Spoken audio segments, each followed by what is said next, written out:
എനിക്ക് വിശന്നു, എനിക്ക് ദാഹിച്ചു, ഞാൻ പരദേശിയായിരുന്നു, ഞാൻ തടവിലായിരുന്നു, ഞാൻ രോഗിയായിരുന്നു, ഞാൻ നഗ്നനായിരുന്നു, നിങ്ങളെന്ത് ചെയ്തു? എപ്പോഴാണ് അങ്ങേ ഈ പറഞ്ഞ രീതിയിലൊക്കെ കണ്ടിട്ട് ഞങ്ങൾ അങ്ങേ അവഗണിച്ചത്? ഈ ചെറിയൊരുവന് നിങ്ങൾ നിരസിച്ചപ്പോൾ അതെനിക്ക് തന്നെയാണ് നിരസിച്ചത്. എത്രയോ കാലമായിട്ട് കേട്ടുകൊണ്ടിരിക്കുന്നു.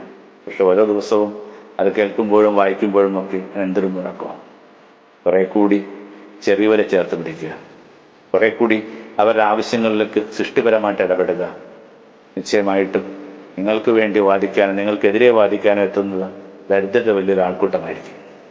യേശു പറഞ്ഞിട്ടുള്ളൊരു വാക്കുണ്ട്, സദാ പ്രാർത്ഥിക്കുക. സദാ പ്രാർത്ഥിക്കുക എന്നുള്ളതിന് മരുഭൂമിയിലെ പിതാക്കന്മാർ കൊടുക്കുന്ന ഒരു വിശദീകരണം ഇതാണ്, ദരിദ്രരെ സഹായിക്കുക എന്നുള്ളതാണ്. അതങ്ങനെ ദരിദ്രരെ സഹായിക്കുന്നതും സദാ പ്രാർത്ഥിക്കുന്നതും തമ്മിലുള്ള ഒരു സാമ്യം ഇത്രയേ ഉള്ളൂ. നിങ്ങൾ അവരെ സഹായിക്കുമ്പോൾ, നിങ്ങൾ ഉറങ്ങുമ്പോഴും, നിങ്ങൾ ഈശ്വരനെ മറന്നു പോകുമ്പോഴും അവർ നിങ്ങൾക്ക് വേണ്ടി പ്രാർത്ഥിച്ചുകൊണ്ടേയിരിക്കും.